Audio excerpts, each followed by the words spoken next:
Hello everyone, this is Neha Goyal and welcome to my channel JRF prep academy. JRF prep academy पर आप सभी का हार्दिक स्वागत है। तो चलिए आज हम करने वाले हैं टीचिंग एप्टीट्यूड के 40 क्वेश्चंस। तो 40 टॉप क्वेश्चंस मैं लेकर आई हूं जिनके रिपीट होने की बहुत ज्यादा संभावना है। तो सेशन पर आ गए हैं तो सेशन से जुड़ जाइएगा, चैनल के साथ भी जुड़ जाइएगा, चैनल को सब्सक्राइब कर लीजिएगा और वीडियो को लाइक भी कर दीजिएगा और शेयर भी कर दीजिएगा।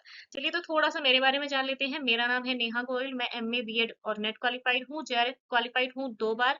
तो अगर आप जेआरएफ क्वालिफाई करना चाहते हैं मेरे साथ तो चैनल के साथ जरूर से जुड़ जाइएगा और हमारे सेशंस जो भी हो चुके हैं उनको भी देखते रहिएगा और आने वाले सेशंस के लिए भी आपको चैनल को सब्सक्राइब कर लेना है। तो 99.45 परसेंटाइल के साथ मैंने अपना जेआरएफ क्वालिफाई करा है। पहले 2023 में मैंने क्वालिफाई करा था, उसके बाद 2024 में जब क्वालिफाई हुआ था तो तब परसेंटाइल रैंक भी आने लगी थी। तो मैं अभी परस्यू कर रही हूँ पीएचडी इन एजुकेशन, 3 इयर्स का एक्सपीरियंस है मेरे पास में। और आप भी अगर जेआरएफ क्वालिफाई करना चाहते हैं तो चैनल को सब्सक्राइब जरूर से कर लीजिएगा क्योंकि आने वाले सेशंस बहुत ज्यादा महत्वपूर्ण होने वाले हैं। तो चलिए अब पहला क्वेश्चन देख लेते हैं, ज्यादा समय नहीं लेंगे आप सभी का। पहला क्वेश्चन देखेंगे, learning for all implies. Learning for all क्या होता है? लर्निंग फॉर ऑल, इसको इंक्लूसिव एजुकेशन कहते हैं, इसको इक्विटेबल एजुकेशन कहते हैं, इंक्लूसिव एंड इक्विटेबल एजुकेशन कहते हैं, क्वालिटी एजुकेशन कहते हैं और या फिर क्लासिफिकेशन बेस्ड लर्निंग होता है। क्या मीनिंग होता है लर्निंग फॉर ऑल? आज थोड़ा सा एक्सप्लेनेशन कम रहेगा, फटाफट से सेशन को कंप्लीट करेंगे क्योंकि हमारा जो पेपर है बहुत ही जल्दी होने वाला है। तो आज 14th ऑफ जून हो चुका है और आपके 22 हमारे जून से आपके एग्जाम्स होने वाले हैं। चलिए फटाफट से इसका आंसर करेंगे, जो लोग भी सेशन में जुड़ चुके हैं फटाफट से आंसर करेंगे। इसका आंसर होने वाला है ऑप्शन सी। ऑप्शन सी क्यों होगा भाई? क्योंकि समावेशी और न्याय संगत शिक्षा, इसी को कहा जाता है सभी के लिए सीखने का तात्पर्य यही कहा जाता है। तो ए बी डी नहीं होगा, ए ई नहीं होगा और डी नहीं होगा, केवल और केवल क्या होगा? सी, ऑप्शन सी, जिसमें समावेशी और न्याय संगत शिक्षा दोनों चीजें एक ही जगह पर दी हुई है। चलिए तो ये आपका एक्सप्लेनेशन है, अगर आप चाहें तो वीडियो को रोक करके एक्सप्लेनेशन देख सकते हैं। Arrange the problem solving strategy, आपको प्रॉब्लम सॉल्विंग स्ट्रेटेजी को अरेंज करना है। इस तरह के क्वेश्चन बहुत ज्यादा पूछे जाने लगे हैं टीचिंग एप्टीट्यूड में। तो ये जो सीक्वेंस वाले क्वेश्चंस हैं, ये जो अरेंजिंग वाले क्वेश्चंस हैं, तो इन सबको बहुत अच्छे से आप प्रैक्टिस करके जाइएगा। बहुत ही हेल्पफुल होने वाला है ये वाला सेशन। बहुत सारे क्वेश्चंस मैं लेकर आई हूँ आज और सीधे साथ साथ कॉन्सेप्ट भी पढ़ते चलेंगे। तो जनरेट मेनी पॉसिबल सॉल्यूशन नहीं भाई, सबसे पहले हम क्या करेंगे? डिफाइन करेंगे प्रॉब्लम को। प्रॉब्लम को डिफाइन करेंगे सबसे पहले। तो जब हम डिफाइन करेंगे प्रॉब्लम, वहीं से हमारा ऑप्शन ई सबसे पहले आएगा और ऑप्शन सी ई सबसे पहले जहां पर आएगा तो वहीं पर हमारा आंसर जो है करेक्ट हो जाएगा। आप सभी को बता दूं ये प्रीवियस ईयर क्वेश्चंस हैं, प्रीवियस ईयर क्वेश्चंस है, एज इट इज उठाए हुए क्वेश्चंस हैं जहां पर भी आए हैं, जिन भी पेपर्स में आए हैं उन सभी पेपर से मैं आपके लिए जस्ट निकाल करके आई हूँ, जो 2020 से लेकर के 2026 तक जो भी पेपर्स हो चुके हैं। तो ई ऑप्शन सबसे पहले आ जाएगा। ए जनरेट मैनी पॉसिबल सॉल्यूशन, जो भी हमारे पास पॉसिबल सॉल्यूशंस होंगे, जो भी हमारे पास संभावित समाधान होंगे उनको हम जनरेट करेंगे। ठीक है, जितने भी संभावित समाधान होंगे उनके बाद हम इवेलुएट करेंगे सॉल्यूशन को, इस सॉल्यूशन को हम इवेलुएट करेंगे। ठीक है, उसके बाद हम मेक करेंगे डिसीजन, मतलब एक कोई डिसीजन लेंगे। ठीक है, और उसके बाद डिटरमाइन करेंगे how to implement the solution and evaluate the success of the solution. तो हम इवेलुएट कैसे करेंगे हमारे सॉल्यूशन की सक्सेस को। ठीक है, चलिए तो फटाफट से बढ़ेंगे अपने नेक्स्ट क्वेश्चन की तरफ। यहाँ पर हमारा बी ऑप्शन जो है वो करेक्ट हो जाएगा। ये रहा क्वेश्चन हिंदी में, आप क्वेश्चन को हिंदी में भी देख सकते हैं। तो आपको यहाँ पर दिया गया है, आप वीडियो को पॉज करके इसका डिटेल एक्सप्लेनेशन देख सकते हैं, जो भी डिटेल एक्सप्लेनेशन देखना चाहते हैं। बाकी हमारी जो ये जो सेशन रहेगा वो थोड़ा सा स्पीडी रहेगा क्योंकि हमें बहुत सारे क्वेश्चन सोल्व करने हैं और ये समय आपका बहुत ही ज्यादा इंपॉर्टेंट है आपकी तैयारी के लिए, क्योंकि इसमें आपको क्वेश्चन प्रैक्टिस ज्यादा देखना है। Which of the following technique provide the right type of support at the right time of to enhance the child competence. हम निम्नलिखित में से कौन सी तकनीक बच्चे की सक्षमता में अभिवृद्धि के लिए सही समय पर सही मात्रा में सही प्रकार का समर्थन प्रदान करती है? जो लोग भी सेशन से जुड़ गए हैं भाई सेशन को लाइक जरूर से कर दीजिएगा। अगर सेशन पसंद आ रहा है तो चैनल को सब्सक्राइब जरूर से कर दीजिएगा, क्योंकि इससे हमारा कोई फायदा नहीं होता है, फायदा और नुकसान तो आप ही का होता है। क्योंकि अगर आप चैनल को सब्सक्राइब नहीं करेंगे तो वहीं पर आपका जो ये मेरे सेशंस की जो नोटिफिकेशन है वो आप तक तो नहीं पहुंच पाएंगी और अगर नहीं पहुंच पाएंगे तो आप प्रैक्टिस नहीं कर पाएंगे। चलिए तो इसको क्या कहा जाता है? इसको कहा जाता है भाई स्कार्फ फोल्डिंग। स्कार्फ फोल्डिंग जिसको कहा जाता है ये मचान, ये हिंदी में मचान कहते हैं इसको। तो ये 2023 का क्वेश्चन है, 1 मार्च 2023 में ये इंग्लिश वाली सेट में पूछा गया है। तो एरिकेशन ऑफ हमारा जो ये स्काफोल्डिंग है, ये रिलेट करता है आपके लेव वाइगोत्स्की से। लेव वाइगोत्स्की ने इसको यूज किया था, जबकि हमारा जो ये कॉन्सेप्ट है, मतलब ये जो वर्ड है स्काफोल्डिंग, ये सबसे पहली बार यूज करा गया था ब्रूनर के द्वारा। जेरोम ब्रूनर ने इस वर्ड को यूज किया था, स्काफोल्डिंग। ठीक है, तो वाइगोत्स्की ने कौन सा सिद्धांत दिया है? सामाजिक सांस्कृतिक सिद्धांत। ठीक है, लेव वाइगोत्स्की के सामाजिक सांस्कृतिक सिद्धांत से संबंधित है, जिसमें वो मोर नॉलेजेबल अदर्स, यानी कि किसी व्यस्त या किसी कुशल साथी के द्वारा बच्चे को सीखने के दौरान एक अस्थायी सहायता दी जाती है। इसी को कहा जाता है मचान लगाना या फिर आपका स्काफोल्डिंग। चलिए फटाफट से बढ़ेंगे अपने सेशन की तरफ, क्योंकि कई बार कोई क्वेश्चन ऐसा लगता है मुझे कि आपको शायद थोड़ा सा एक्सप्लेनेशन की इसमें जरूरत होगी, क्योंकि हर एक प्रकार का हमारे साथ स्टूडेंट जुड़ा हुआ है। तो बहुत सारे स्टूडेंट हैं जो एक बार में मतलब नहीं समझ पाते हैं, या हो सकता है कि वो पहली बार इस क्वेश्चन को देख रहे हो, इसलिए थोड़ा सा एक्सप्लेनेशन करना पड़ता है। Which of the following are the elements of observational learning? One of the result of Bandura's social cognitive theory of learning. तो जिन्होंने ये क्वेश्चन हमारा एजुकेशन पेपर 2 में भी किया है, तो उन लोगों के लिए काफी इजी हो जाता है जब हम टीचिंग एप्टीट्यूड के ये वाले क्वेश्चंस लर्निंग थ्योरी से, इन सब चीजों से, कॉग्निटिव थ्योरी से आता है क्वेश्चन। ठीक है, बेंड्यूरा की social cognitive theory of learning में सबसे पहला हमारा जो कंपोनेंट आता है वो आता है अटेंशन, फिर उसके बाद आता है रिटेंशन, उसके बाद आता है रिप्रोडक्शन एंड आता है मोटिवेशन। तो ये चारों ही चीजें आती है। डिस्क्लोजर कोई भी नहीं, कुछ भी नहीं होता है, तो A B D and E option यहाँ पर सही हो जाएगा। ठीक है, तो निम्नलिखित में से प्रेषण अधिगम, प्रेषण अधिगम पर एक बार क्वेश्चन पहले भी आया। प्रेषण अधिगम किसने दिया है? तो ये हमारे एल्बर्ट बेंड्यूरा जी ने दिया है, और इनके द्वारा दिया गया सामाजिक संज्ञानात्मक सिद्धांत भी है। ठीक है, तो इसको भी याद रखना। ध्यान, प्रतिधारण, उत्पादन और अभिप्रेत। ठीक है, चलो फटाफट से बढ़ेंगे अपने नेक्स्ट क्वेश्चन पर। और यहाँ पर आपको एक्सप्लेनेशन दी गई है, ऑब्जर्वेशनल लर्निंग की एक्सप्लेनेशन आपको दी गई है यहाँ पर। ठीक है, अब तो आप वीडियो को पॉज करके देख सकते हैं। नेक्स्ट क्वेश्चन पर बढ़ेंगे। क्वेश्चन नंबर 5 है, which of the following are the elements of cooperative learning? Cooperative learning यानी कि हमारा सहकारी अधिगम। तो सहकारी अधिगम में क्या क्या आएगा? पर्सनल रिस्पॉन्सिबिलिटी आएगी, पॉजिटिव इंटरडिपेंडेंस आएगा, इंसेंटिव इंटरेक्शन आएगा, सोशल स्किल्स आएंगी, या फिर मास प्रोसेसिंग, मास प्रोसेसिंग। चलिए इस क्वेश्चन को एक बार मैं हिंदी में भी आप लोगों को दिखा देती हूँ। सहकारी अधिगम के तत्व निम्नलिखित में से कौन कौन से हैं? तो अगर वही हम सहकारी अधिगम के तत्वों की बात करते हैं, तो व्यक्तिगत उत्तरदायित्व होता है, सकारात्मक परस्पर निर्भरता होती है, ठीक है, पॉजिटिव इंटरडिपेंडेंस, प्रोत्साहक अन्योन्याय क्रिया होती है, सामाजिक कौशल आपके विकसित होते हैं इससे, और हमारे सामूहिक प्रक्रमण होता है। तो यहाँ पर हमारा जहां भी आंसर में सारे होंगे, वो सारे के सारे ही यहाँ पर इंक्लूड हो जाएंगे। तो हमारा ऑप्शन डी जो है करेक्ट हो जाएगा। कोऑपरेटिव लर्निंग के 5 मुख्य तत्व होते हैं, पांचों के पांचों आपको यहाँ पर दिए गए हैं, तो आपको यही से रीड कर लेना है क्या क्या किसका मतलब होता है।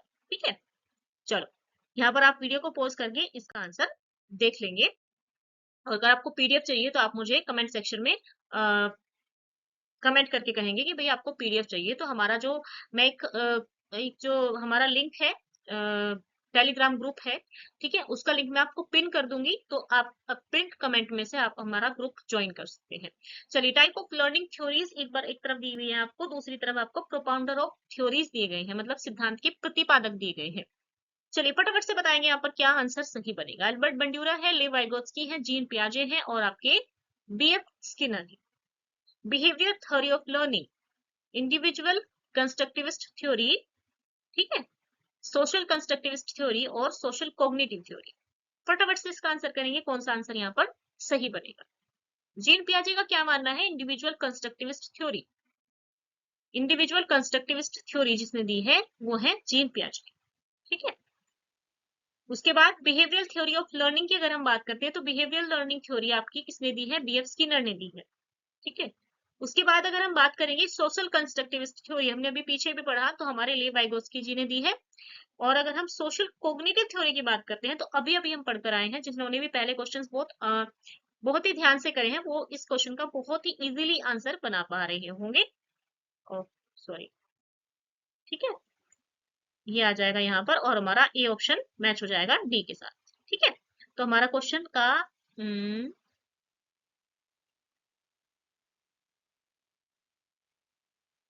ठीक है, आई होप क्लियर है सभी को ये वाला क्वेश्चन, कोई डाउट नहीं होना चाहिए।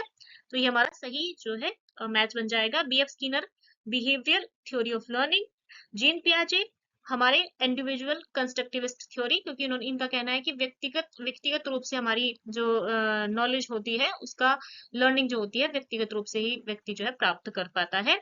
सोशल कंस्ट्रक्टिविस्ट थ्योरी मतलब यही है कि अधिगम का सामाजिक रचनावादी सिद्धांत ये कहता है लिव वाइगोत्स्की, और सोशल कॉग्निटिव थ्योरी एल्बर्ट बंड्यूरा की दी हुई है। नेक्स्ट पर पढ़ेंगे, क्वेश्चन नंबर 7 है, which of the following are the secondary law of learning. Secondary law of learning ये थोड़ा सा नया हो सकता है आप लोगों के लिए। आई थिंक आप सभी ने प्राइमरी लॉ ऑफ लर्निंग पढ़े होंगे, तो जो प्राइमरी लॉ है उसको निकाल देंगे हम यहाँ से, और आपके कौन कौन से सेकेंडरी लॉ है वो देख लेंगे। तो हमारा जो लॉ ऑफ इफेक्ट है और लॉ ऑफ प्रैक्टिस है, ये दोनों निकल जाएंगे। इसके अलावा जो भी बचा है हमारा क्या है, ए बी एंड डी, ये पर हमारे क्या हो जाएंगे, ये हमारे सेकेंडरी लॉ ऑफ लर्निंग हो जाएंगे। सेकेंडरी लॉ प्राइमरी लॉ देख दिए किसने है, किसने दिए हैं, फटाफट से मुझे कमेंट सेक्शन में बताएंगे, कमेंट सेक्शन में कमेंट करके बताएंगे किसने दिए हैं। तो गौण या द्वितीयक नियम भी इनको कहा जाता है, थॉर्नडाइक ने दिए थे ये, ठीक है। बहु अनुक्रिया या बहु प्रत्युत्तर का नियम जिसको कहा जाता है लॉ ऑफ मल्टीपल रिस्पॉन्स। उसके बाद सहचारी स्थानांतरण का नियम जिसको लॉ ऑफ एसोसिएटिव शिफ्टिंग कहा जाता है, वहां पर शायद प्रिंटिंग मिस्टेक था। अनुरूपता या आत्मीकरण का नियम जिसको आप लॉ ऑफ एनालॉगी और एसिमिलेशन कहते हैं। फिर हमारी मानसिक स्थिति का नियम जिसको law of set and attitude कहते हैं, और आंशिक क्रिया का नियम लॉ ऑफ पार्शियल एक्टिविटी, ठीक है। तो चूंकि प्रश्न में आपके द्वितीयक के नियमों के बारे में पूछा गया है, इसलिए हमारा जो सही आंसर है वो ए बी एंड डी हो जाएगा। चलिए नेक्स्ट पर बढ़ेंगे भाई, क्वेश्चन नंबर 8 पर आ चुके हैं। The following are two statements, आपको स्टेटमेंट 1 और स्टेटमेंट 2 दिया गया है। तो the power theory does not give any room for learning effect, power theory. चलिए, Wordsworth theory emphasise the importance of frequency of practice in learning. तो question को एक बार हिंदी में देखेंगे हम, कई बार हमारा क्या होता है, संशक्ति सिद्धांत अधिगम प्रभाव हेतु कोई स्थान नहीं देता है। वाटसन का सिद्धांत अधिगम में आवृत्ति या अभ्यास की महत्ता पर बल देता है। चलिए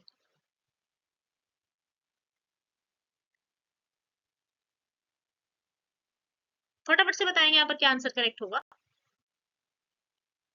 तो क्या आंसर यहाँ पर सही होने वाला है, हमारा जो कथन है संशक्ति सिद्धांत जिसको कॉन्टिग्यूटी थ्योरी कहा जाता है, तो वहां पर थोड़ा सा मैंने जब उसको ट्रांसलेट किया होगा तो थोड़ी मिस्टेक हो गई, I am really very sorry.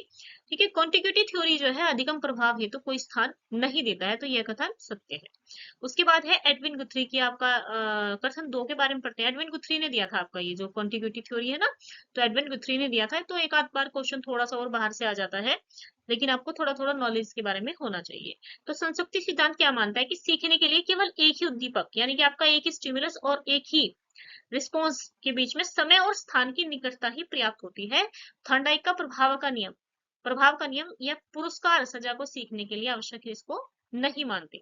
कथन 2 क्या कहता है, वाटसन का सिद्धांत अधिगम में आवृत्ति या अभ्यास की महत्ता पर बल देता है, यह कथन भी आपका बिल्कुल सत्य है। तो दोनों के दोनों कथन सत्य है, ठीक है। तो जेबी वाटसन ने आपका क्या दिया है, फ्रीक्वेंसी, फ्रीक्वेंसी जहां भी वर्ड देखोगे आप वहां पर आपको क्या करना है, वर्डसन के साथ जाना है। तो कई बार आपसे मैचिंग में भी क्वेश्चन पूछा जा सकता है। क्वेश्चन नंबर 9 देखते हैं, according to Kohlberg's theory of the traditional level of moral development, Kohlberg ने दिया था नैतिक विकास का सिद्धांत। तो which of the following stage are involve, कौन कौन सी स्टेजेस वहां पर इन्वॉल्व होती हैं। चलिए फटाफट से बताएंगे, मैंने भी काफी दिन हो गए पढ़ा था moral development. Obedience orientation, being nice, relationship orientation, ठीक है। सोशल कंट्रास्ट कंट्रास्ट ओरिएंटेशन, ठीक है। मेथड या रूल्स और ऑर्डर ओरिएंटेशन, और orientation to the universal moral principle. इनमें से आपको 2 या 3 चुनने हैं भाई, ट्रेडिशनल लेवल में कह रहा है।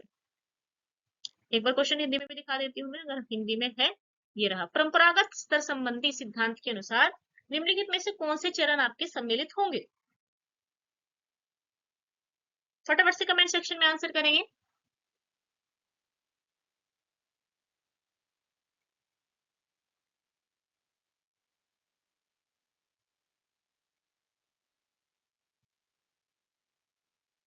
क्या आंसर यहाँ पर कमेंट हो, सॉरी कमेंट करके बताएंगे क्या आंसर यहाँ पर राइट होने वाला है, ए, ई, सी और डी, बी और डी, या फिर बी, सी एंड ई। तो जो सही आंसर होगा वो होगा अच्छा होने, संबंध अभिविन्यास, और आपका विधि नियम और आदेश अभिविन्यास। जो हमारा परंपरागत स्तर संबंधी सिद्धांत है कोहलबर्ग का नैतिक विकास के सिद्धांत में ये हमारे दोनों ही ऑप्शंस आएंगे। तो बी एंड डी जहां पर भी होगा वही आंसर हमारा सही होने वाला है। ठीक है, सी ऑप्शन यहाँ पर बिल्कुल ठीक है। बीइंग गुड, रिलेशनशिप ओरिएंटेशन और method, rules and order orientation. चलिए नेक्स्ट पर बढ़ेंगे। टू स्टेटमेंट्स आपको फिर से दे दी गई है। स्टेटमेंट वन कह रहा है thoughtful, well planned and well thought out efforts of schools and teachers are necessary for value development. Statement two कह रहा है the value necessary for sustainable development can not be taught in the school environment. क्यों भाई? आपकी values necessary for sustainable development अगर ये schools में ही नहीं पढ़ाई जाएंगी तो भाई कहाँ पर पढ़ाई जाएंगी? बताइए मुझे। जो स्टेटमेंट टू कह रहा है और अगर किसी को लग रहा है कि स्टेटमेंट टू हमारा सही होगा तो क्या सही, क्या मतलब आपका सही अंदाजा है ये? thoughtful, well planned and well thought out efforts of schools and teachers are necessary for value development. The value necessary for sustainable development cannot be taught in the school environment. क्यों भाई? स्टेटमेंट सेकंड सही होगा क्या? कथन दो सही होगा? नहीं होगा, है ना? कथन एक सही है और दूसरा गलत है। ठीक है, दूसरा गलत है। सी ऑप्शन यहाँ पर सही है। ठीक है, मूल्य विकास एक जटिल प्रक्रिया है और आपके स्कूल में शिक्षकों द्वारा आपको इंटेंशनली आपको ये जो है दी जाती है। और सतत विकास यानी कि सस्टेनेबल डेवलपमेंट के लिए हमें मुख्य रूप से पर्यावरण संरक्षण, हमारा संसाधनों का सही उपयोग और सामाजिक समान, ठीक है, तो इसको भावी ढंग से सिखाया जा सकता है। तो वास्तव में आपका जो विद्यालय है इन्हीं मूल्यों को, विद्यालयों से ही तो ढलने की बच्चों को आदत होती है। तो हमारा सेकंड कथन गलत है। ठीक है, चलिए नेक्स्ट पर बढ़ जाएंगे और नेक्स्ट क्वेश्चन का आंसर करेंगे। जी, क्वेश्चन नंबर 11 पर आ चुके हैं। हमारी क्लास को चलते हुए 15 मिनट से ज्यादा हो चुका है। Identifying the form of education that has a high affinity for optimism, self respect and commitment to personal fulfilment, moral judgement and the opportunity to discharge social responsibility. निम्नलिखित में से उस शिक्षा के स्वरूप की पहचान करनी है आपको जिसमें आदर्श आशावादिता, आत्मसम्मान, व्यक्तिपूर्णता हेतु प्रतिबद्धता, नैतिक निर्णय तथा सामाजिक दायित्व के निर्वहन का अवसर देने की उच्च समानता है। Formal education, technical education, moral education या फिर वैल्यू एजुकेशन। तो क्या कहेंगे? फॉर्मल एजुकेशन तो नहीं होगा, टेक्निकल भी नहीं होगा। अब बताइए मोरल भी होगा या फिर वैल्यू? चलिए फटाफट से बताएंगे क्या आंसर यहाँ पर सही होगा। तो आंसर हमारा क्या होगा? Value education. ठीक है, वैल्यू एजुकेशन। तो इसका होलिस्टिक स्कोप है और आपके इंडिविजुअल और सोशल ब्लेंड इसको करता है। मतलब while moral education focuses primary attention to the ethical choices and moral judgment, value education comprehensively covers both personal growth and social responsibility. ठीक है, चलिए नेक्स्ट पर बढ़ेंगे। क्वेश्चन नंबर 12 है identifying the teachers teaching strategy that are adopted in the indirect instruction, emphasize on direct and direct instances. आपकी submission of stimulus materials, inquiry based question answer session, presentation, asking question and providing feedback और promoting problem solving approach. क्या options यहाँ पर correct होने वाले हैं? Question को एक बार मैं आपको हिंदी में भी दिखा देती हूँ। चलिएगा, उन शिक्षण नीतियों की पहचान आपको करनी है जो प्रत्यक्ष अनुदेश में अपनाई जाती है। प्रत्यक्ष अनुदेश, सॉरी अप्रत्यक्ष, अप्रत्यक्ष कहा गया है भाई, ध्यान दीजिएगा। अप्रत्यक्ष अनुदेश, अप्रत्यक्ष क्या होता है? इनडायरेक्ट।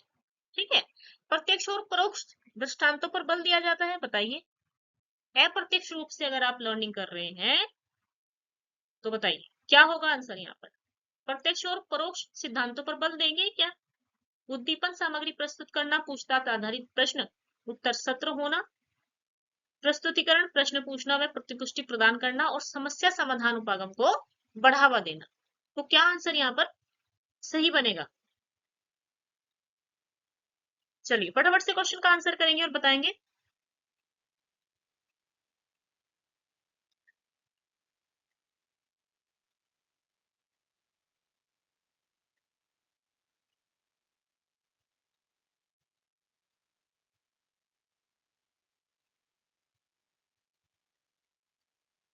तो ऑप्शन कौन सा सही होगा यहाँ पर? Option C. क्यों होगा? पूछताछ आधारित आपके प्रश्न उत्तर सत्र होंगे। प्रस्तुतिकरण प्रश्न पूछना में प्रतिपुष्टि प्रदान करेंगे और आपके समस्या समाधान उपागम को बढ़ावा दिया जाता है। ठीक है, तो हमारा ऑप्शन सी यहाँ पर करेक्ट हो जाएगा। ओ ओ ओ सॉरी, डी हो जाएगा भाई, डी हो जाएगा आंसर, डी होगा भाई यहाँ पर आंसर। ठीक है, सी नहीं होगा। एम्फसाइज करेंगे डायरेक्ट एंड इनडायरेक्ट इंटेंसेस को, आपके कंडक्ट करेंगे inquiry based question answer session, और आपके प्रमोट करेंगे problem solving approach and among students. ठीक है, ये तीनों ऑप्शंस आएंगे आप। ठीक है, ऑप्शन डी होगा, करेक्ट कर लीजिएगा। Meaning of learning objectives, learning objective का क्या मतलब होता है, क्या अर्थ है अगर हम फॉर्मली बोले तो? लर्निंग एक्सपीरियंस होता है, समरी रिजल्ट होता है, यानी कि आपका सारी आपका परिणाम होता है, एकेडमिक अचीवमेंट होता है, इसको अकादमिक उपलब्धि कहा जाता है, या फिर इंटेंडेड लर्निंग आउटकम होता है। तो भाई सीधा सा आंसर है, हमारे जो लर्निंग ऑब्जेक्टिव होते हैं वो हमारे इंडिकेट करते हैं हमारे इंटेंडेड लर्निंग आउटकम्स। चलिए नेक्स्ट क्वेश्चन पर पढ़ेंगे। क्वेश्चन नंबर 14 है, which of the following is an example of high cognitive learning outcome. ठीक है, which of the following is an example of high cognitive learning outcome, निम्नलिखित में से कौन सा हायर उच्च संज्ञानात्मक अधिगम परिणाम का उदाहरण है? तो फैक्ट्स जहां पर आ गए वो कट गया भाई, क्योंकि हायर ऑर्डर पूछ रहा है, वो हायर कॉग्निटिव लर्निंग पूछ रहा है, हाई है ना, हाई पर फोकस करेंगे तो सीक्वेंसेस में लगाना और फैक्ट में लगाना नहीं आएगा। Learning of rules and sequences आपके एक्शंस नहीं होंगे भाई। Learning of concept and abstraction, बिल्कुल हमने अब आपका गैगने का आपकी हायरार्की गैगने आपकी आपकी लर्निंग हायरार्की पढ़ी है आपने सभी ने, आई थिंक सभी ने पढ़ी होगी। कॉन्सेप्ट लर्निंग और प्रॉब्लम सॉल्विंग लर्निंग सबसे बाद में आता है ना, S2CV DCRP। ठीक है, रूल लर्निंग और प्रॉब्लम सॉल्विंग लर्निंग, तो यहाँ पर रूल था, लेकिन यहाँ पर कॉन्सेप्ट और एब्स्ट्रैक्शन, एब्स्ट्रैक्शन की तरफ जब हम जाते हैं तो हमारा एक तरह से आपका हायर कॉग्निटिव लर्निंग इसको कहा जाता है। चलिए, learning of concept and abstraction. Lower order processing में आपका फैक्ट्स आते हैं, सीक्वेंसेस आते हैं, सिंपल स्टेप्स आते हैं, रूटीन एक्शंस आते हैं। ठीक है, और प्राइमरली ऑन मेमोरी रिकॉल और रोट रिपीटेशन, इस पर फोकस करता है ये। नेक्स्ट पर बढ़ेंगे, क्वेश्चन नंबर 15 है, who introduce the cone of experience related to teaching and learning. Code of experience, अनुभव शंकु, भाई सभी को पता है किसने दिया है, एडगर डेल ने दिया है। बहुत समय से पढ़ते आ रहे हैं हम लोग, एडगर डेल ने दिया है आपका अनुभव शंकु, जिसको कोड ऑफ एक्सपीरियंस कहा जाता है। तो हमारे अमेरिकी शिक्षाविद थे जिन्होंने 1946 में, याद रखिएगा ईयर, ईयर में पूछ लिया जाता है, अपनी पुस्तक थी, उनकी पुस्तक थी audio visual methods of teaching, इसमें इस मॉडल को पेश किया था। तो अनुभव शंकु इसको कहा जाता है, ये दृश्य मॉडल है।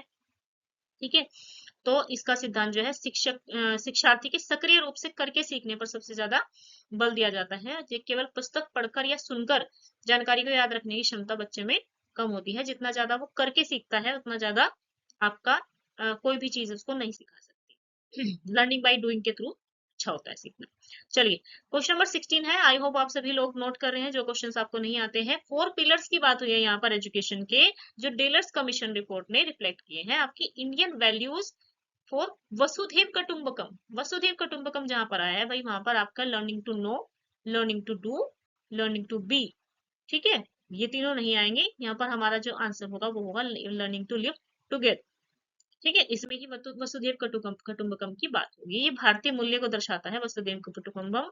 और कुटुंबकम में कहा गया है कि सहयोग के साथ जीने के लिए अधिगम करना, लर्निंग टू लिव टुगेदर। तो डेलर्स की रिपोर्ट कब आई थी, 1996 में आई थी भाई, सभी लोग याद रखेंगे। और इस डेलर्स की रिपोर्ट में learning to know, learning to be, learning to do, ये आपके 4 स्तंभ दिए गए थे, लर्निंग टू लिव टुगेदर, जिसमें लर्निंग टू लिव टुगेदर जो है सहयोग के साथ जीने के लिए अधिगम को वसुधैव कुटुंबकम एक वर्ड के साथ जोड़ करके देखा जाता है। चलिए नेक्स्ट क्वेश्चन पर पढ़ेंगे, फटाफट से इन क्वेश्चंस को करेंगे, 40 क्वेश्चन है भाई। The field of study that use role performance monitoring and self-assessment as strategies for adult learners is called। हमारा वह अध्ययन जिसमें जिसमें प्रौढ़ अधिगमकर्ताओं को रणनीतियों के रूप में भूमिका प्रदर्शन, अनुगमन और स्व मूल्यांकन का उपयोग किया जाता है, उसको क्या कहते हैं? सीधा सीधा क्या पकड़ना है आपको, क्या वर्ड पकड़ना है बताओ? एडल्ट लर्नर्स लिखा है ना, क्या वर्ड आएगा? एडल्ट लर्नर्स के लिए क्या आता है? इंद्रा कोची, बस हो गया। ठीक है, एंड्रागोजी वर्ड आता है सिर्फ और सिर्फ एडल्ट लर्नर्स के लिए। सेल्फ असेसमेंट कर रहे हैं, वो मॉनिटर कर रहे हैं अपनी लर्निंग को। तो सीधा सा आंसर है भाई, और क्या है।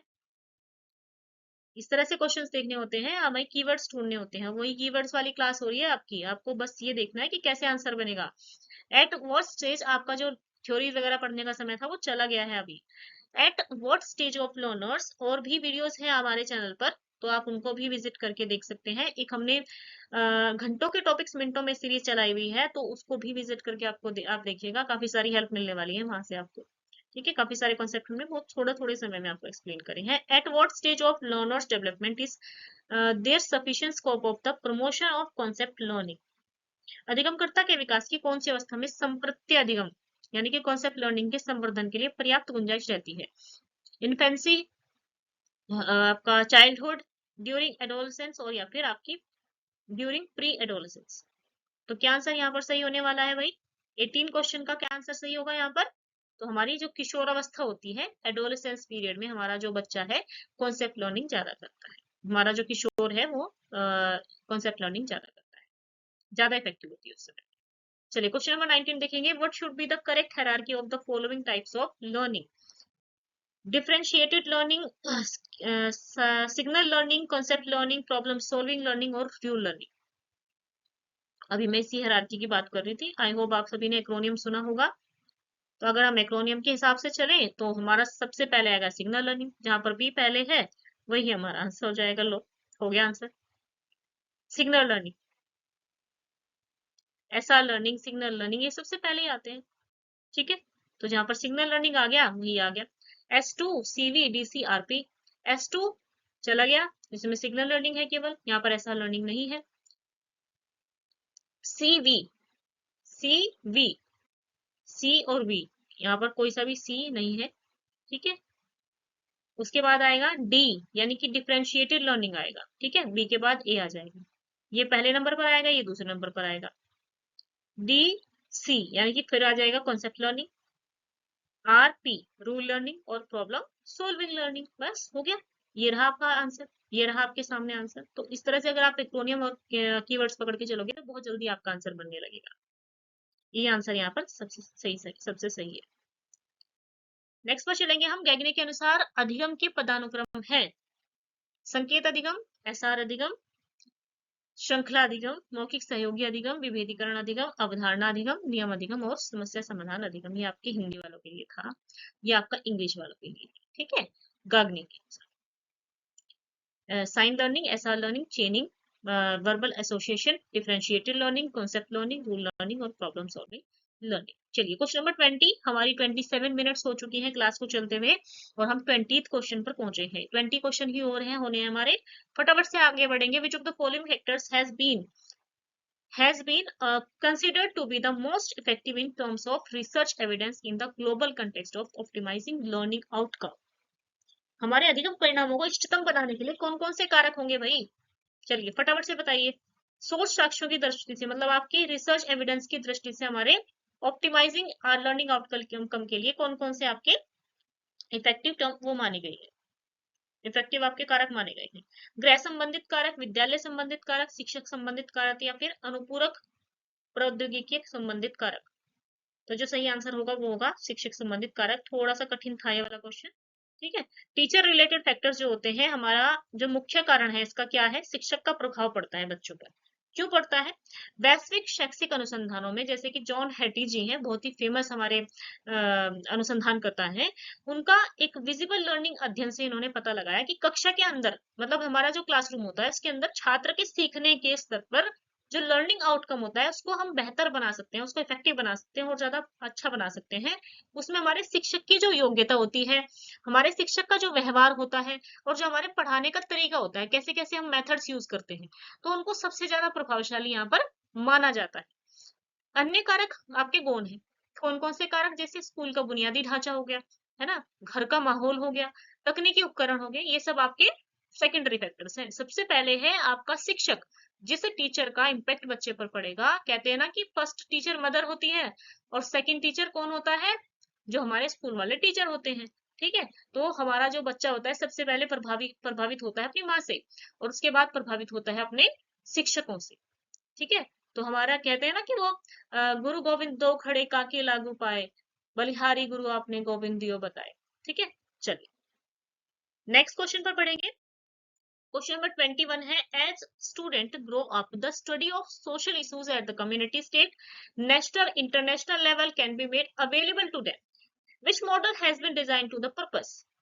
मतलब हमारे जो छात्र छात्राएं होते हैं, जैसे बड़े बड़े होते जाते हैं, समुदाय, राज्य, राष्ट्रीय, अंतर्राष्ट्रीय स्तरों पर हम जो हमारे सोशल इश्यूज हैं उनका हम अध्ययन कराते हैं, उनको उपलब्ध कराते हैं। तो उसके लिए एक मॉडल डिजाइन करा गया है। उस मॉडल को क्या कहते हैं? फटाफट से इसका आंसर करेंगे। उस मॉडल को क्या कहा जाता है?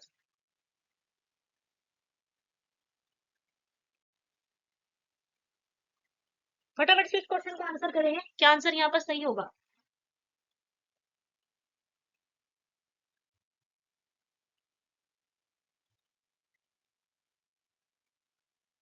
यहाँ पर आप क्वेश्चन में देखेंगे, सामाजिक विषयों के अध्ययन के लिए बच्चों को समुदाय यानी कि आपकी कम्युनिटी, आपका international level, national level, state level पर हम बच्चों को इंक्लूड कर रहे हैं उसमें। और बच्चों के लिए हम एक ऐसा प्रयोजन कर रहे हैं, ऐसा मॉडल तैयार करा गया है, वहां पर आपको सीधे सीधे जाना है जूरिस्प्रूडेंशियल इंक्वायरी पर।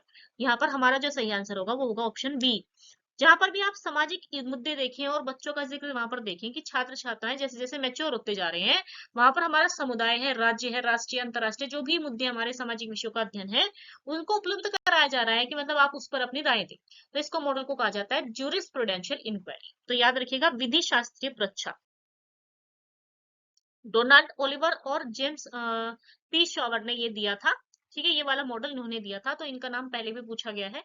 तो ओलिवर और शॉवर ने दिया था आपका ज्यूरिस्प्रूडेंशियल इंक्वायरी, ये याद रखना है। ठीक,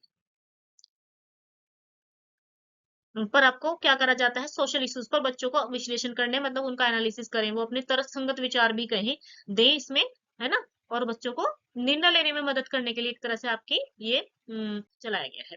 22nd क्वेश्चन पर आ गए हैं, the factor of the 4R approach to the conflict resolution are. 4R में कौन कौन से आते हैं? 4R में अगर मैं सीधा सीधा आपको बताऊं तो रीडिंग आएगा, राइटिंग आएगा, रिस्पेक्ट आएगा, रेजोल्यूशन आएगा। I think so. ठीक है, A B C and E आएगा। A B C and E option B में है। चलेंगे बस अपने क्वेश्चन, नेक्स्ट क्वेश्चन पर चलेंगे। ब्रत्सना नहीं आएगा, ये मतलब एक तरह से नेगेटिव साउंड कर रहा है। A B C and E आएगा। चलिए, पढ़ना लिखना, पढ़ना लिखना, सम्मान करना और समाधान देना। तो हमारा कॉन्फ्लिक्ट रेजोल्यूशन एक टॉपिक है जिसको पूछा जाने लगा है अभी। 4R के दृष्टिकोण में आपके 4 कारक शामिल होते हैं। संघर्ष की स्थिति और उसके कारणों को समझते हैं, उसको रीड करना कहते हैं। उसके बाद विचार और संभावित समाधानों को हम स्पष्ट रूप से व्यक्त करते हैं, उसको कहते हैं लिखना। उसके बाद एक दूसरे के विचारों और भावनाओं का आदर करना, उसको कहा जाता है सम्मान। और फोर्थ वन इज रेजोल्यूशन, मतलब अंततः विवाद को सुलझाना और सहमति पर पहुंचना, इसको कहा जाता है समाधान। तो ये आपके 4R है जिसको कॉन्फ्लिक्ट रेजोल्यूशन कहा जाता है। Which of the following skill is included in the learning? 23rd question है, प्लानिंग, डेवलप, परफॉर्मिंग, प्रोबेशन और आपका कॉस्टिंग एंड इवेल्युएट। क्वेश्चन आपके सामने इंग्लिश में है, आई होप हमारे पास हिंदी भी हो। सबसे बाद में इवेल्युएट आएगा, तो इवेल्युएशन जहां पर नहीं होगा वहां से वो निकल जाएगा।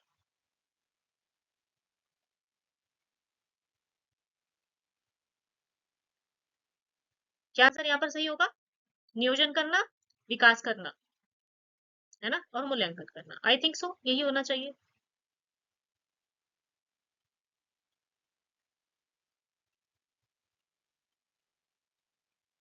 135 होगा या फिर 145 होगा?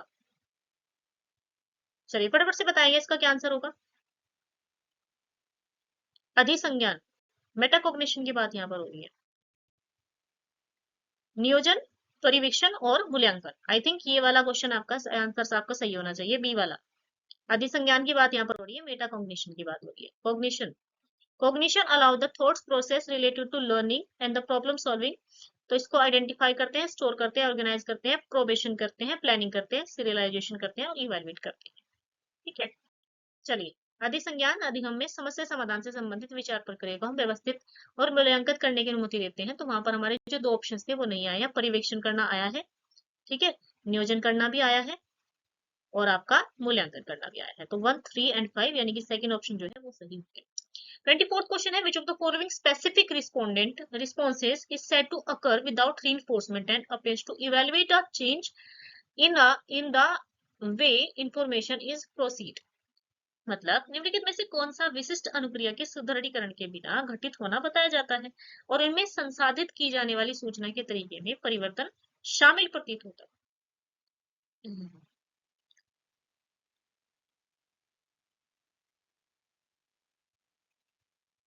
निष्क्रिय अधिगम, अत्यक्त अधिगम, सक्रिय अधिगम या फिर सूक्ष्म दृष्टि अधिगम। इसको कहा जाता है लेटेंट लर्निंग। ठीक है, लेटेंट लर्निंग इसको कहते हैं लेटेंट लर्निंग। ये टॉलमैन का दिया हुआ है लेटेंट लर्निंग। ठीक है, एडवर्ड टॉलमैन, देखिए यहाँ पर जिक्र भी किया गया है। Edward Tolman illustrated that the concept of experimenting on mice, मतलब उन्होंने एक चूहे पर प्रयोग किया था। इसको मेज लर्निंग भी कहा जाता है इनके कॉन्सेप्ट को। तो very found that rates create करते हैं कॉग्निटिव मैप, अपने माइंड में कॉग्निटिव मैप बना लेते हैं। और labyrinth even without a reward, मतलब कोई भी रिवॉर्ड का इन्होंने कहा था कि प्रयोग नहीं किया जाता है। बहुत से हमारे उस टाइम पर साइकोलॉजिस्ट थे, बहुत सारे हमारे बिहेवियरिस्ट थे उस टाइम पर, ये कह रहे थे भाई रिवॉर्ड के बिना सीखना ही नहीं हो सकता। लेकिन उन्होंने कहा कि कोई भी रिवॉर्ड ना भी मिले तो हमारा जो मतलब जब सभी को पता है, आपको साइकोलॉजिस्ट ने ज्यादातर हमारे क्या किया था, ज्यादातर हमारे जैसे रैट्स हो गए, हमारे जो जो भी छोटे छोटे जानवर थे उनको लेकर के, बल्कि हालांकि चिंपैंजी पर भी प्रयोग किया गया है, डॉग पर भी प्रयोग किया गया है, लेकिन जैसे कबूतर पर किया, स्किनर ने किया है ना, माउस पर इन्होंने किया, टॉलमैन ने किया। तो ज्यादातर छोटे छोटे हमारे जो जानवर थे उनको लेकर के उन पर प्रयोग किया गया, ताकि वो ये पता कर पाए कि इंसानों पर भी मतलब एक तरह से हमारा जो इंसान है, ठीक है, मतलब पूरी तरह से नहीं कहते हम, तो हमारा इंसान भी इस तरह ही कॉग्निटिव मैप्स बनाता है। तो उन्होंने प्रयोग किया था इन पर। तो माइस पर उन्होंने प्रयोग करके कहा कि भाई रिवॉर्ड की जरूरत नहीं होती है, कॉग्निटिव मैप जो है हमारा जो रैट है अपने आप से ही बनाता जा रहा था। तो यहाँ पर रिवॉर्ड का इन्होंने फंक्शन नहीं बताया, कोई भी हेल्प नहीं बताया। कॉग्निटिव मैप वर्ड देखेंगे जहां पर आप लेटेंट लर्निंग वर्ड देखेंगे और माइस पर आपका प्रयोग हुआ था, तो वहां पर आपका आंसर सही सही से वहां पर हो जाएगा। Which higher order of knowledge can make a difference between the level of learning of the study material and spend of learning by a student. Memorisation, ज्ञापक, मेमोराइजेशन वहां पर गलती का, ज्ञापक, कंठस्थ करना, प्रासंज्ञान यानी कि मेटाकॉग्निशन और कार्यविधिक। किस उच्चतर क्रम के ज्ञान से किसी विद्यार्थी द्वारा अध्ययन सामग्री के अधिगम के स्तर और अधिगम की गति में अंतर उत्पन्न हो सकता है। ठीक है, हायर ऑर्डर नॉलेज की अगर बात करते हैं तो मेमोराइजेशन तो बिल्कुल भी नहीं आएगा। ठीक है, ज्ञापक, कंठस्थ करना, मेथोडोलॉजिकल, ये नहीं आएंगे भाई। सबसे जो सही हमारा आंसर होगा वो हो गया हमारा मेटाकॉग्निशन, जिसको अधिसंज्ञान भी कहा जाता है, परसंज्ञान भी कहा जाता है। परसंज्ञान क्या है? सोचने के बारे में सोचना या अपने स्वयं के ज्ञान और सीखने की प्रक्रियाओं की जागरूकता को कहा जाता है मेटाकॉग्निशन। ठीक है, चलिए हायर ऑर्डर नॉलेज है हमारी ये, और इसको जो छात्र को अपनी रणनीतियों को बदलने और अधिगम के स्तर व गति को बेहतर बनाने में मदद करता है। हम अपने जब थिंकिंग पर, अपनी सीखने पर जब हम विचार करते हैं, बैठ करके खुद से सोचते हैं, मेटाकॉग्निशन उसी को कहा जाता है। जब अपनी थिंकिंग पर थिंक कर रहे होते हैं, लर्निंग पर लर्न कर रहे होते हैं, मतलब लर्निंग पर थिंक कर रहे होते हैं, और हम अपने ही बारे में मतलब सोच रहे होते हैं कि हमने जो भी किया है, जैसे रिफ्लेक्टिव टीचर कहा जाता है ना, रिफ्लेक्टिव टीचिंग कहा जाता है, रिफ्लेक्टिव लर्निंग कहा जाता है, तो ये वही कॉन्सेप्ट है, उसी से मिलता जुलता कॉन्सेप्ट होता है। 26 क्वेश्चन पर आ चुके हैं। The correct sequence of using the cognitive apprenticeship format in the classroom क्या होगा? Formatting, coaching, scaffolding, pronunciation clearly और reflective and explanation, coaching, guidance, assimilation, socialisation, retention. चलिए खुद से पढ़ेंगे आप लोग, फटाफट से बताएंगे मुझे क्या यहाँ पर आंसर। 2023 का क्वेश्चन है, 23 का। क्या आंसर यहाँ पर करेक्ट होगा? कक्षा में आप संज्ञानात्मक प्रशिक्षुता प्रारूप के प्रयोग का सही अनुक्रम क्या है? हमने पिछली क्लास में इसको पढ़ा था, कोग्निटिव अप्रेंटिसशिप के बारे में पढ़ा था। अगर आपने नहीं देखा है वो, तो वो वाला सेशन आप जरूर से देख लीजिएगा। इससे पहले जो सेशन हुआ है उसमें हमने इसको पूरा डिटेल में पढ़ा है, इसको किसने दिया, क्या इसके स्टेप होते हैं, ये सब कुछ हमने पढ़ा है। तो क्या आंसर यहाँ पर सही होने वाला है भाई? यहाँ पर हमारा जो सही आंसर है वो है ऑप्शन ए, जो हमने पढ़ के सुना दिया था आपको। वहां पर मेरे मतलब मुझसे आउट होने वाला था कि ये आंसर इसका सही होगा यहाँ पर। ठीक है, इसलिए मैं थोड़ा सा आगे बढ़ गई थी। Coaching, scaffolding. ठीक है, स्काफोल्डिंग वर्ड किसने यूज करा है सबसे पहले? ब्रूनर ने। और फिर उसको स्काफोल्डिंग को दिया किसने था? हमारे वाइगोस्की ने दिया था। उच्चारण स्पष्टता, स्पष्टीकरण, चिंतन, रिफ्लेक्शन, और आपकी गवेषणा, एक्सप्लोरेशन। आई थिंक 6 है ये। ठीक है, तो ऑप्शन ए हमारा यहाँ पर राइट हो जाएगा। Question number 27, in order to acquire a good vocabulary for effective communication what should be the learner depend on? चलिए फटाफट बताएंगे क्या आंसर यहाँ पर करेक्ट होगा। The order to acquire a good vocabulary the and for effective communication what should a learner depend on? किसके ऊपर depend होगा अगर आप इफेक्टिव कम्युनिकेशन, एक अच्छी वेकेबलरी डेवलप करना चाहते हैं बच्चे के अंदर? क्या वो डिपेंड करेगा टीचर पर, on the back benches, on their own initiative, और ऑन देयर एक्सटर्नल सब ट्यूटर्स? तो सबसे जो परफेक्ट आंसर लग रहा है भाई, इसमें कॉमन सेंस चेक करी जाती है आप लोगों की, इसमें कॉमन सेंस देखी जाती है आपकी कि आप क्या कहेंगे। तो वो टीचर पर डिपेंड करेगा क्या? एक गुड वोकेबलरी और इफेक्टिव कम्युनिकेशन सीखने के लिए टीचर वो बच्चा जो है डिपेंड करेगा खुद खुद के इनिशिएटिव्स पर, खुद के इनिशिएटिव पर। ये क्वेश्चन का आंसर वैसे ही बन जाता है भाई। जब तक वो खुद की पहल ही नहीं करेगा तब तक उसको क्या ही इफेक्टिव कम्युनिकेशन आएगा? तो एक समृद्ध शब्दावली अगर आपको होना अनिवार्य है प्रभावी संप्रेषण के लिए, तो शब्दावली का विकास एक निरंतर चलने वाली प्रक्रिया होती है। जैसे हमारा सीखना निरंतर होता है ना, तो हम एक वोकेबलरी को जब डेवलप करना चाहते हैं, वोकेबलरी को हम अपनी विकसित करना चाहते हैं, तो ये निरंतर चलने वाली प्रक्रिया होती है। और मुख्य रूप से आपका जो लर्नर होता है, उसकी जिज्ञासा, उसकी क्यूरियोसिटी उसको मजबूर करती है कि आप अपनी इच्छा पर काम करें। जो भी आपका मन कर रहा है वो आप अच्छे से करें, मतलब आप विलिंग होंगे तो आप कुछ भी सीख लेंगे। डेफिनेटली इसका जिस्ट मैं आपको बता देती हूँ। A child who finds it difficult to do task alone is able to do it well with the help of more skilled peers and adults, it is refer to as. मतलब एक जो बच्चा है वो अकेले किसी कार्य को करने में कठिनाई महसूस करता है और इसे एक अधिक शिक्षक कुशल समकक्षों या वयस्कों की मदद से अच्छी तरह से करने में सक्षम है। तो ये वाला क्वेश्चन मैं करा चुकी हूँ भाई।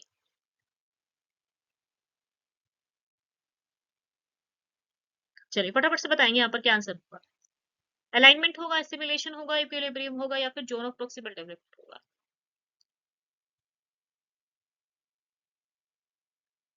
क्या होगा इसका आंसर? इसका आंसर होगा जोन ऑफ प्रॉक्सिमल डेवलपमेंट। ठीक है, जोन ऑफ प्रॉक्सिमल डेवलपमेंट किसने दिया था? वाइगोस्की ने दिया था। रूसी मनोवैज्ञानिक थे ये, रूस के थे। और इन्होंने इस अंतर को दर्शाया कि भाई बच्चा जो है अकेले एक किसी काम को कर सकता है, वो किसी कुशल मार्गदर्शक के सहायता से अगर किसी काम को नहीं कर पा रहा है, तो मतलब वो किसी कुशल जिसको MKO इन्होंने कहा, मोर नॉलेजेबल अदर्स कहा, तो उसकी सहायता से आप पूरा कर सकते हैं। 29 क्वेश्चन है और 42 मिनट्स हो गई है हमारी क्लास चलते हुए। A learner learns to take. भाई अगर सेशन पसंद आ रहा है तो लाइक जरूर से कर दीजिएगा और चैनल को सब्सक्राइब कर दीजिएगा, नहीं तो आपके पास नोटिफिकेशन नहीं आएगी। और हमारा जो एक पिंड कमेंट में आपको एक लिंक मिल जाएगा जिसको आपको ज्वाइन कर लेना है टेलीग्राम पर, वो लिंक आपका ओपन होगा। A learner learns to make cake in school, he applies the knowledge to making cakes at home. What type of learning it is? एक अधिगमकर्ता विद्यालय में केक बनाना सीखता है और घर पर केक बनाने के ज्ञान का अनुप्रयोग कर लेता है। तो इस प्रकार के अधिगम को क्या कहा जाता है? क्या इसको हॉरिजेंटल अंतरण कहा जाता है, मतलब आपका क्षैतिज अंतरण कहा जाता है? ट्रांसफर लिखना था, वैसे मुझे स्पेसिंग आ गया यहाँ पर लिखा हुआ, चलिए कोई बात नहीं। हॉरिजॉन्टल स्पेसिंग या फिर horizontal transfer, vertical transfer, zero transfer, और आपका नेगेटिव ट्रांसफर। अगर उसने केक विद्यालय में बनाना सीखा और घर पर भी बना लिया उसने जा करके, तो ये आपका क्या होगा भाई? इसको कहेंगे हम हॉरिजॉन्टल ट्रांसफर। ठीक है, हॉरिजॉन्टल ट्रांसफर। इसको क्षैतिज आपका अंतरण कहेंगे। क्यों कहेंगे? क्योंकि जब किसी परिस्थिति में हमने कोई काम सीख लिया और उसी काम को उसी समान तरीके से दूसरी परिस्थिति में भी हमने उपयोग कर लिया है, तो इसको क्या कहेंगे भाई? इसको कहेंगे हॉरिजॉन्टल ट्रांसफर। जब हम किसी निम्न स्तर पर कोई काम सीखते हैं और किसी उसी ज्ञान को हम अपने उसी नॉलेज को या उसी कंसेप्ट को हम अपने हायर ऑर्डर थिंग्स मतलब हम अपने किसी अच्छे काम में किसी और अच्छे बेहतर काम में लगाते हैं या किसी उच्च स्तर की कठिन समस्याओं में लगाते हैं तो उसको क्या कहा जाता है? Vertical transfer.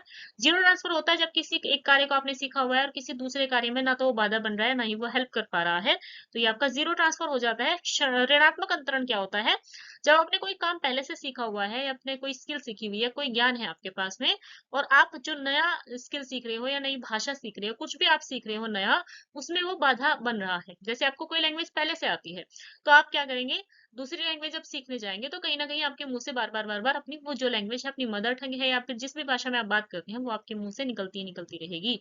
तो जब तक आप थोड़ा सा उसको एक साइड पर नहीं छोड़ेंगे तो आपका वो एक तरह से हर्डल का काम वहां पर करती है। नेक्स्ट क्वेश्चन पर बढ़ जाएंगे भाई। Which of the following is considered best for the learner according to the revised Bloom's taxonomy? Revised Bloom's taxonomy किसने दी थी? कमेंट सेक्शन में बताएंगे मुझे।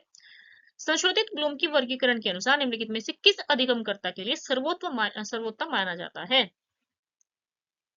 अधिगमकर्ता के लिए सर्वोत्तम क्या माना जाएगा भाई? Revised Bloom taxonomy.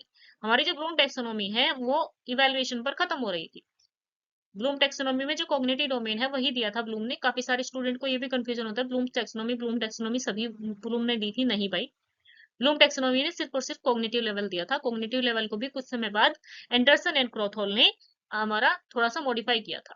1956 में दिया था ब्लूम ने, जबकि उसको 2001 में जाकर के हमारे जो एंडरसन एंड क्रॉथहोल थे उन्होंने उसको रिवाइज किया था, जिसमें उन्होंने सबसे पहले नॉलेज को चेंज करके रिमेम्बरिंग करा, ठीक है, उसके बाद अंडरस्टैंडिंग करा, ठीक है, नॉलेज और कॉम्प्रिहेंशन को चेंज करके उन्होंने रिमेम्बरिंग और अंडरस्टैंडिंग कर दिया था।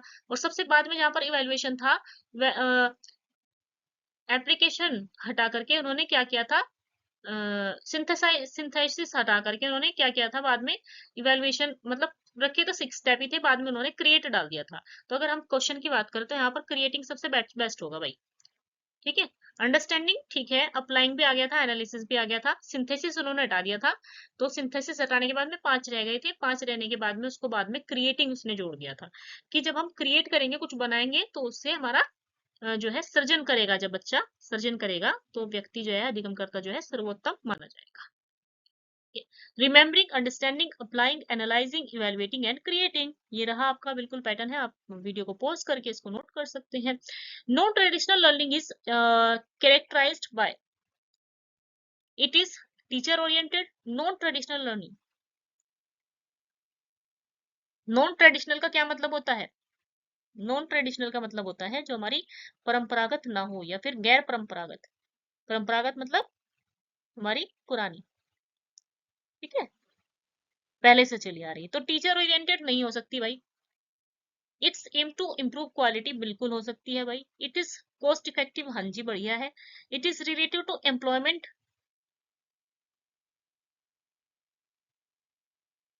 Yes. B C and D option होगा।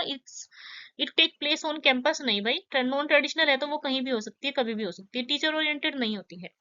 बच्चे इसमें खुद से करके सीखता है, खुद की पेस से सीखता है, सब कुछ होता है इसमें। It is related to employment, cost effective होती है और इंप्रूव करती है आपकी क्वालिटी को। B C and D option यहाँ पर सही हो जाएंगे। बी सी एंड डी, ठीक है, बी सी एंड डी। चलो भाई, गैर परंपरागत अधिगमकर्ता के अधिगम के आपके अभिलक्षण है बी सी एंड डी, ठीक।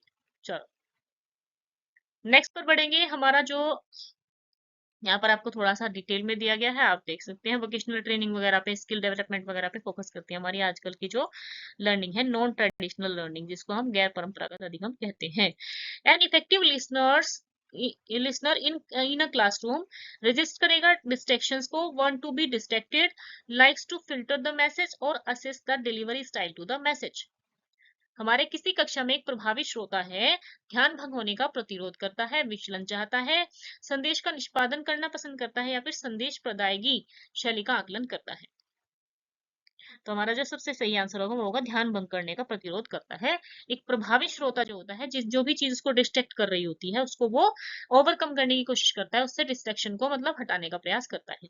तो एक इफेक्टिव लिसनर, प्रभावी जो श्रोता होता है, वो प्रभावी श्रोता हमेशा वक्ता की बात सुनने की कोशिश करता है, बल्कि उसको समझने का प्रयास भी करता है, सुनता ही नहीं है बल्कि समझने का प्रयास भी करता है, जिसके लिए जो भी कक्षा में शोर आ रहा है, कोई नॉइज आ रही है, कोई भी बाधा उत्पन्न हो रही है, उसको वो मतलब उसको वो ओवरकम करने की प्रयास करता है। जैसे हमारा भी कोर्स वर्क चल रहा है, तो कोर्स वर्क में क्या होता है, अभी कोर्स वर्क की कुछ क्लासेस हमारी ऑनलाइन चल रही है, कुछ ऑफलाइन चल रही है। तो जब ऑनलाइन क्लासेस होती है तो घर में हम होते हैं, तो घर में क्या होता है कि हमें काफी सारे डिस्ट्रैक्शन होते रहते हैं, कभी कूलर आवाज कर रहा है, कभी बच्चे शोर कर रहे हैं, कभी घर के काम करने हैं, तो वो कहीं ना कहीं हम उससे थोड़ा सा भटकाव महसूस करते हैं। तो इसलिए हम उसको उन डिस्ट्रैक्शन को हटाने का प्रयास करते हैं कि अपने काम हम सबसे पहले ही निपटा ले, है ना, हमारे सारे काम पहले ही हो जाए, बच्चे शोर ना मचाएं, ठीक है, लाइट प्रॉपर तरीके से हो ताकि हम एसी चला करके आराम से हम बैठ पाए। ठीक है, चलिए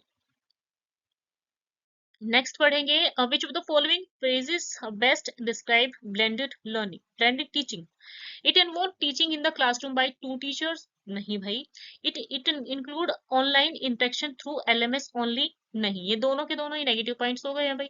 ब्लेंडेड लर्निंग इसको थोड़ी ना कहा जाता है। It combines element to face and online ICT tool for teaching learning, बिल्कुल सही है भाई, बिल्कुल सही है। तो ऑप्शन सी यहाँ पर बिल्कुल सही हो जाएगा। ज्यादा समय नहीं लगाएंगे क्योंकि क्लास बड़ी होती जा रही है, लंबी होती जा रही है। हमें 40 क्वेश्चंस करने थे 1 घंटे से पहले, तो देखेंगे आज हम 1 घंटे से पहले इन क्वेश्चंस को कंप्लीट कर पाते हैं या नहीं। मिश्रित विद्या, ब्लेंडेड लर्निंग शिक्षा का एक ऐसा दृष्टिकोण है जो आपके पारंपरिक है, आपके जो ट्रेडिशनल है, और आपके ट्रेडिशनल के साथ साथ आपकी जो मॉडर्न टेक्निक्स है उनका मेल है एक तरह से। तो इसमें आपकी फेस टू फेस लर्निंग तो होती है, साथ ही साथ आपके जो टूल्स हैं उनको, मतलब जो आपके टूल्स हैं, आईसीटी टूल्स हैं, और आपकी फेस टू फेस लर्निंग, दोनों के तत्वों को मिलाकर आपका ब्लेंडेड लर्निंग बनता है। The role of teacher in the simulation model is that of, simulation model में एक शिक्षक की भूमिका किसकी होती है? तो इसको समझाना कहते हैं, डिजाइन करना कहते हैं, डिस्क्राइब करना कहते हैं, या फिर आपको गतिविधि का चयन करना। तो क्या होगा यहाँ पर सही आंसर? इसको कहते हैं सिमुलेशन मॉडल में हमारा जो रोल प्ले होता है टीचर का, वो होता है एक्सप्लेनर, एक्सप्लेन करते हैं वो। सिमुलेशन मॉडल में टीचर एक मेन रोल प्ले करता है, जो कि आपको एक्सप्लेन करता है आपकी सिचुएशन क्या है। ठीक है, सिमुलेशन मॉडल क्या होता है, मेनली आपको मतलब एक तरह से आपको एक आर्टिफिशियल एनवायरनमेंट दिया जाता है जिसमें आप प्रैक्टिस कर सकते हैं, और प्रैक्टिस करके मतलब आप एक अच्छा एक आभासी आपको वास्तविकता का प्रयोग करके आपको आजीवन परिस्थितियों में कार्य करने की प्रक्रियाओं का अभ्यास आपको कराया जाता है, जिसमें आपका टीचर जो होता है वो एक्सप्लेनर का रोल प्ले करता है वहां पर। तो याद रखिएगा ये वाला क्वेश्चन रिपीट हो सकता है, मतलब वैसे तो सारे ही रिपीट होने वाले हैं क्वेश्चन ये, लेकिन ये क्वेश्चन रिपीट हो सकता है। कहने का मतलब ये था कि बहुत कम समय दिया हमने इस क्वेश्चन पर, लेकिन ये एक्सप्लेनिंग वर्ड याद रखिएगा क्योंकि एक्सप्लेनिंग और डिस्क्राइबिंग में फर्क होता है, तो डिस्क्राइब मत कराना। 35th क्वेश्चन है, for child scream and frets, which of the following development areas of individual variation will be affected? मतलब यदि कोई बालक चीखता चिल्लाता है, झल्लाता है, तो वह व्यक्तिक विभिन्नताओं का निम्नलिखित में से कौन सा विकासात्मक क्षेत्र उसका प्रभावित होगा? क्या सामाजिक कहेंगे, मानसिक कहेंगे, संवेगात्मक कहेंगे, शारीरिक कहेंगे? तो हमारा जो आंसर होगा वो होगा ऑप्शन सी, जिसको हम इमोशनल फेज कहेंगे। Sensory memory is a memory that help a person to recall something immediately as soon as he see it. Sensory memory क्या यही होती है?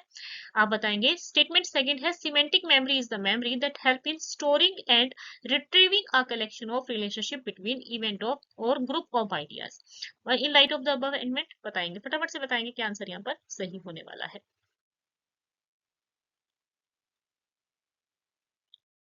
क्वेश्चन हिंदी में है, संवेदी मेमोरी क्या वह स्मृति है जो किसी व्यक्ति को किसी चीज को देखते ही तत्काल उसका पुनः स्मरण करने में सहायता देती है, और दूसरा है अर्थ की स्मृति वह स्मृति है जो परिघटनाओं और विचारों के समूह के बीच में संबंधों के संग्रहण के भंडारण पुनः प्राप्ति में सहायता करती है। तो क्या दोनों स्टेटमेंट सही है? दोनों स्टेटमेंट गलत है। क्या एक सही है दूसरा गलत है, या फिर एक गलत है दूसरा सही है? तो जो हमारा सही आंसर है वो होगा हमारा सेंसरी मेमोरी। क्या है भाई? सेंसरी मेमोरी होल्ड करती है इंफॉर्मेशन को, रिसीव करती है हमारे सेंसेस के थ्रू। तो हमारे दोनों स्टेटमेंट इसमें सही हो जाएंगे।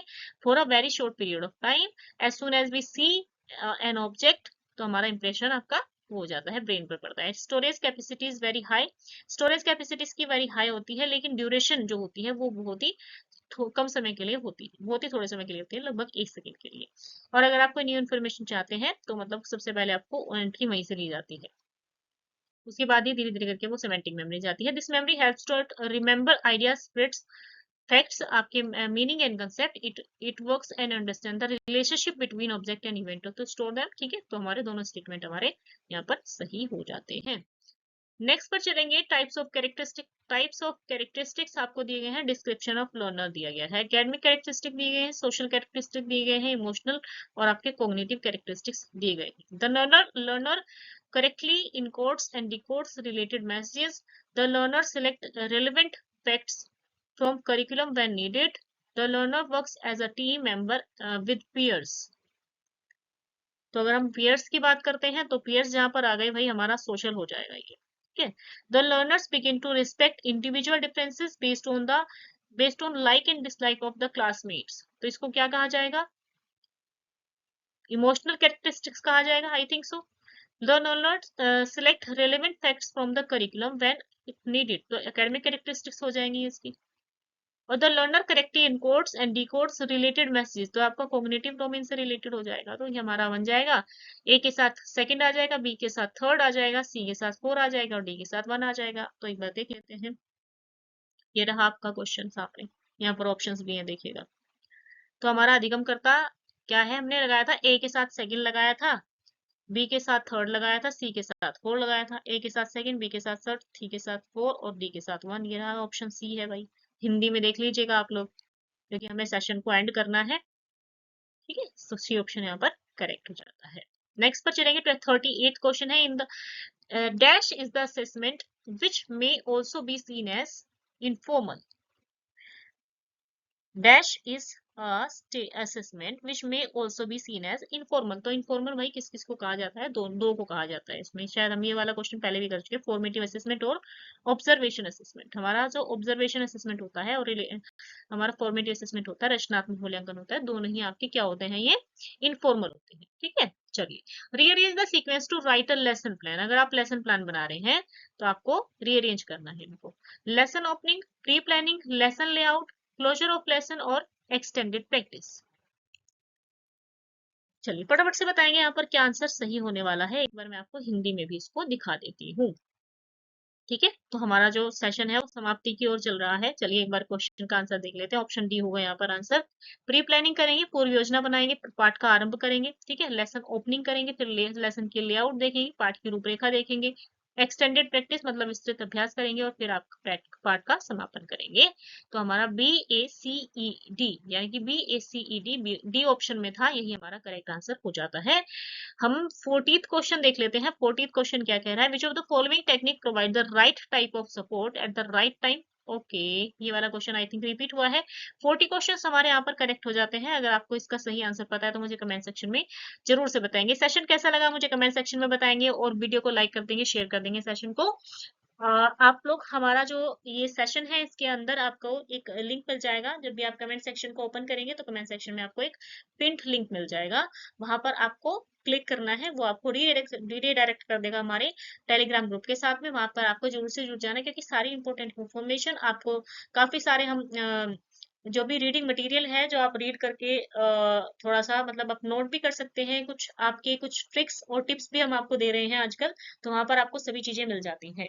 तो वीडियो को आप सेव भी कर सकते हैं आई थिंक, ठीक है। तो आप वीडियो को थोड़ा सा और तेज करके पढ़ सकते हैं, जैसे आपका समय आजकल ऐसा चल रहा है कि आपको बहुत कम समय मिल पा रहा होगा पढ़ने के लिए। तो best of luck for your exams. बस JRF इस बार आपका होगा, तो JRF अगर आपको क्रैक करना है तो नेहा मैम के साथ जुड़ना मत भूलिएगा। चलिए फिर मिलते हैं नेक्स्ट सेशन में, तब तक के लिए नमस्कार सभी को, good afternoon, good evening. Keep learning, keep sharing, all the very best. और अगर हमारी प्लेलिस्ट को आप विजिट करेंगे तो आपको बहुत कुछ देखने को मिलेगा। घंटों के टॉपिक्स मिनटों में सर्च करके देख लीजिएगा, और साथ ही साथ वहां पर आप और भी प्लेलिस्ट मिल जाएंगी। एजुकेशन पेपर 2 भी मैं पढ़ाती हूँ, तो एजुकेशन पेपर 2 के साथ आप मेरे साथ जुड़ना मत भूलिएगा। नमस्कार।